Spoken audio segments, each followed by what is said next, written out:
Kaini dhe Abeli, Zanafilla 4, vargjet 1 deri në 26. Lexojmë disa vargje nga kapitulli 4, që mendoj që janë vargje kyçe dhe që na ndihmojnë që ta kuptojmë kapitullin 4. Vargjet e para. Me kalimin e kohës, Kaini bëri një ofertë frutash të tokës së Zotit. Ndërsa Abeli ofroi edhe ai të paralindurin e kopesë së tij dhe yndyrën e tyre, dhe Zoti e çmoi Abelin dhe dhuratën e tij, por nuk çmoi Kainin dhe dhuratën e tij. Vargu 7, në rast se bën mirë, a nuk do të pranohesh, por në qoftë se bën keq, mëkati po të ruan te porta dhe dëshirat e tij drejtohen ndaj teje. Por ti duhet ta sundosh. Vargjet 9 dhe 10, atëherë Zoti tha Kainit: "Ku është vëllai yt Abeli?" Ai u përgjigj: "Nuk e di. Ose jam unë rojtari i vëllait tim?" Zoti tha: "Çfarë ke bërë? Zëri i gjakut vëllait tënd më vëgon nga toka." Vetëm një kapitull pas Edenit dhe toka pi gjakun e parë njerëzor. Zanafilla 3 na tregoi si hyri mëkati te njeriu. Zanafilla 4 na tregon sa shpejt rritet ai nga një fryt i marrë fshehurëzi te një vëlla i vrarë në fushë. Por edhe në këtë kapitull të errët, Perëndia vjen sërish me pyetje, me paralajmërim dhe çuditërisht me mbrojtje edhe për vrasësin. Konteksti dhe kultura historike, së pari shikojmë që historia hapet me shpresë. Eva lind djalin e parë dhe thënë: "Fitova një njeri me ndihmën e Zotit." Vargu 1. Dhe vjen pyetja: a erdhi fara e premtuar e Zanafillës 3:15, sepse shumë studiues mendojnë se Eva shpresonte që ky ishte fara e premtuar. Typsi i gjarprit kishte ardhur. Po, ishte gabim. Djali i parë i lindur në histori nuk do të ishte shpëtimtari, por vrasësi.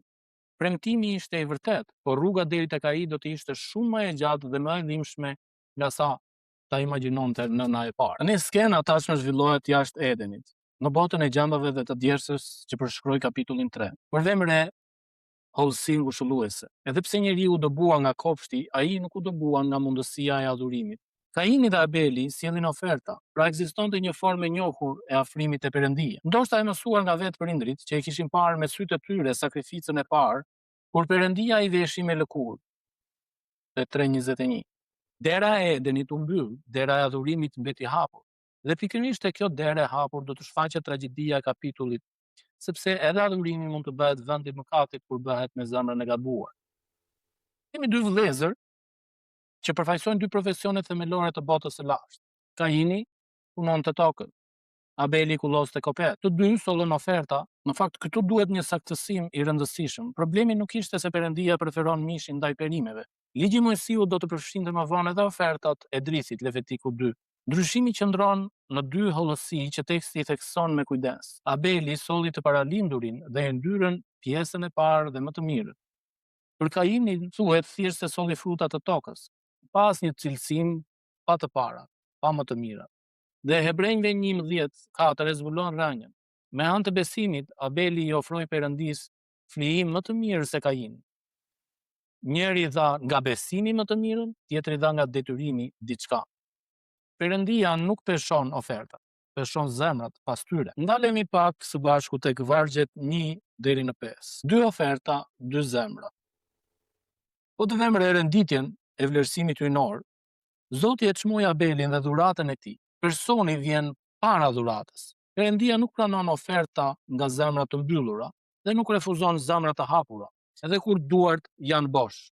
Davidi do të thotë më vonë: "Ti nuk kënaqesh as me holokauste."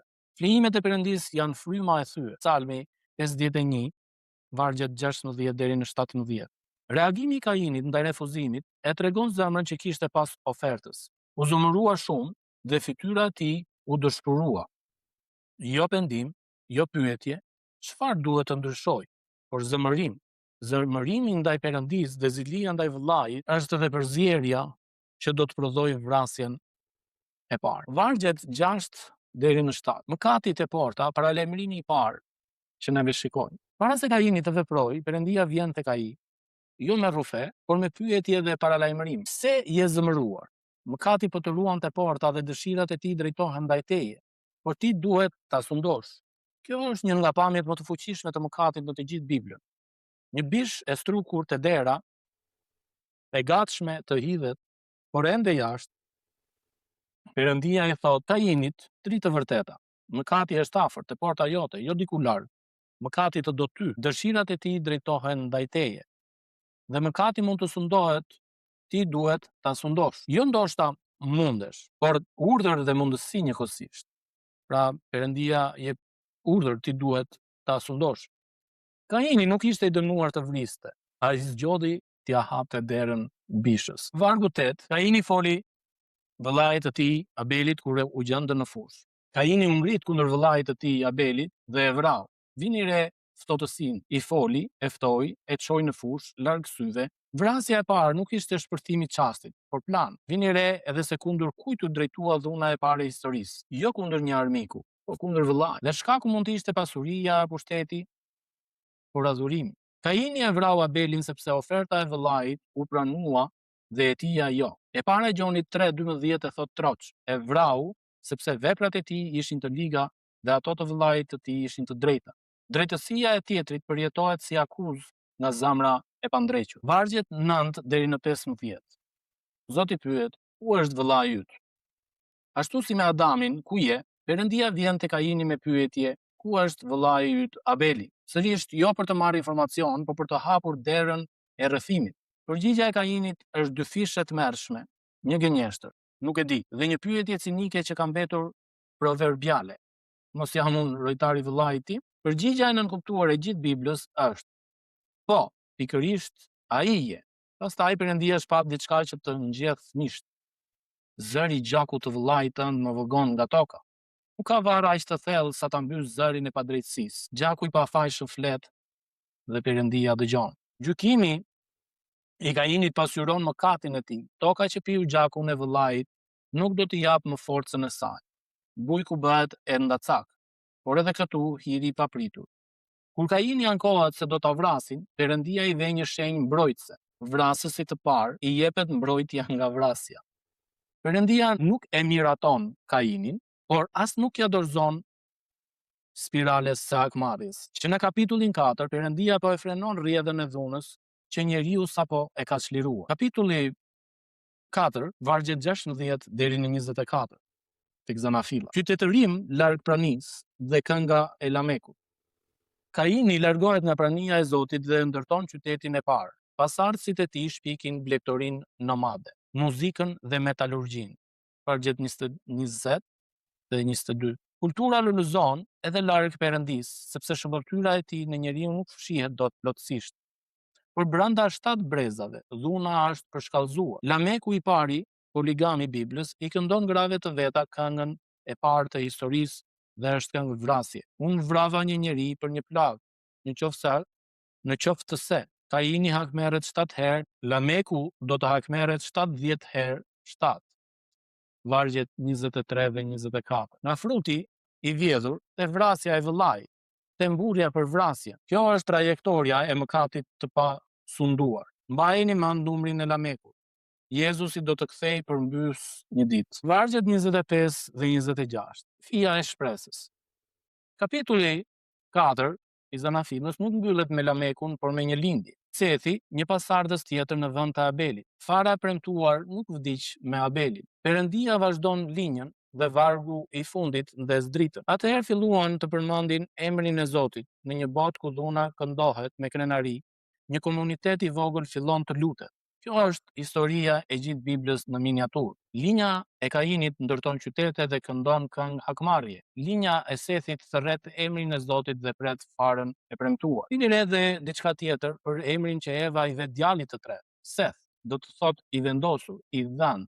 Perëndia më dha një pasardhës tjetër, vargu 25. Nëna që gaboi duke parë shpëtimtarin te Kaini, tani flet me një besim më të pjekur.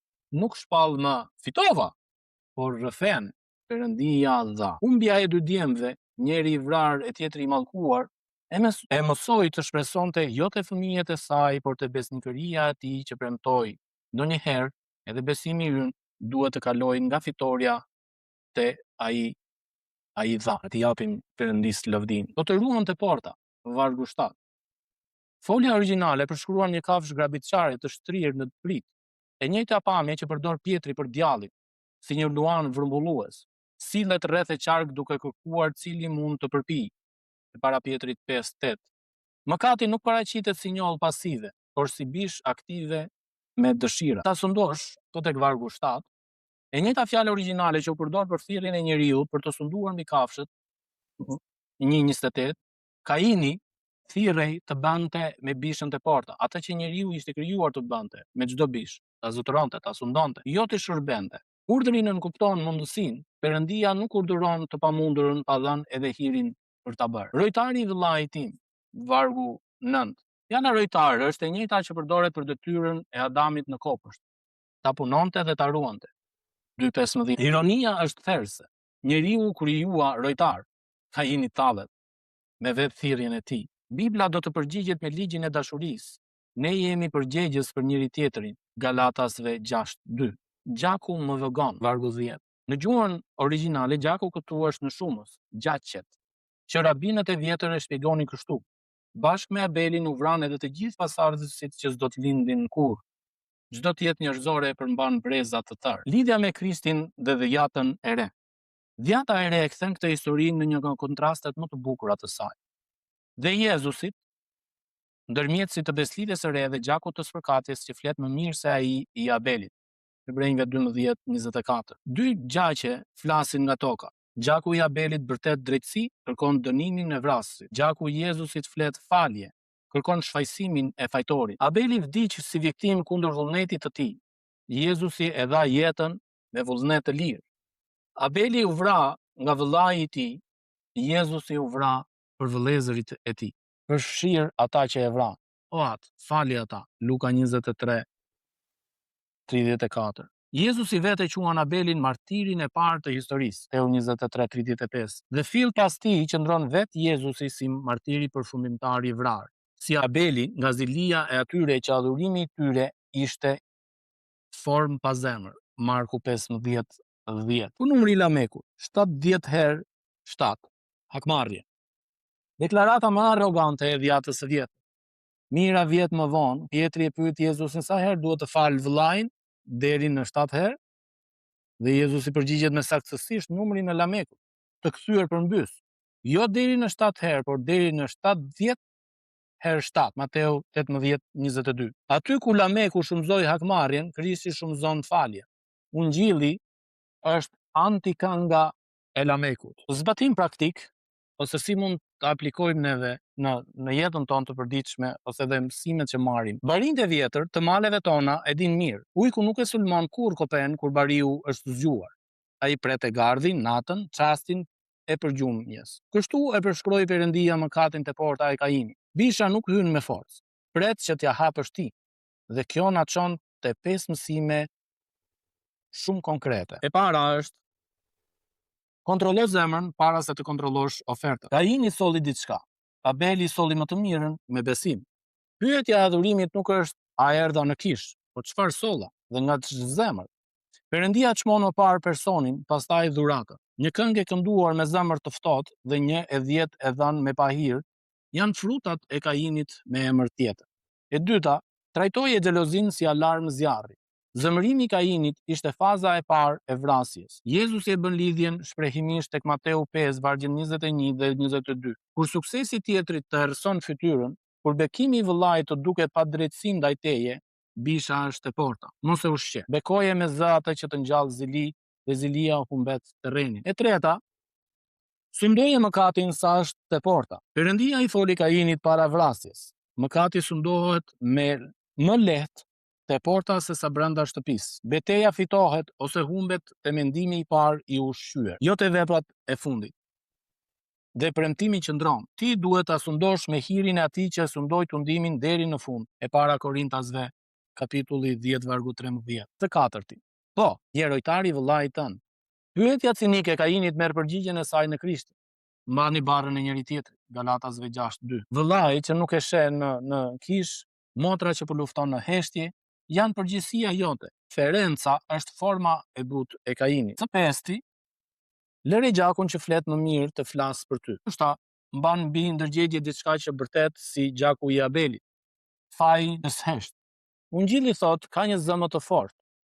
Gjaku i Krishtit nuk e mohon fajin tënd, e mbulon atë. Mos u përpiq ta mbysësh zërin e fajit me zhurmë. Fille te kryqi, ku flet gjaku i faljes. Zanafilla 4 na tregon brezin e parë të mëkatit të lindur, adhurimi pa zemër, xhelozia e pandaluar, bishat e porta që bëhet vrasje në fush, dhe kënga e Lamekut që shumëzon dunën. Por mbi gjithçka, na tregon Perëndin që paralajmëron para rënies, që pyet pas saj, që mbron edhe vrasin nga spiralja e gjakut dhe që mban gjallë fijen e premtimit përmes Sethit, deri te ai, gjaku i të cilit flet më mirë se Abeli. Pa e mend, këtë varg, mëkati po të ruan të porta dhe dëshirat e tij drejtohen ndaj teje.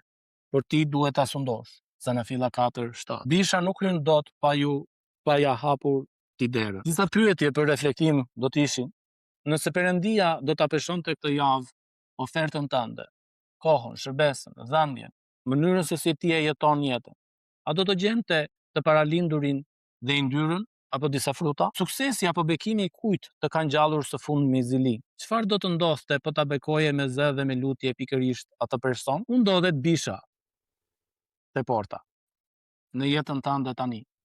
Cili mendim po ushqehet që duhet sunduar sot? Sa është ende te porta? Kush është vëllai për të cilin je rojtar këtë stin dhe çfarë hapi konkret kërkon kjo përgjithësi? Të javë, të muaj, të vit? Çfarë faji bërtet nga toka në ndërgjegjen tënde? Dhe çfarë do të thoshte konkretisht ta silje te gjaku që flet më mirë se ai i Abelit? Paqja dhe hiri i Perëndisë me gjithë secilin prej jush që dëgjoni këto mësime deri në fund. Zoti ju bekoft.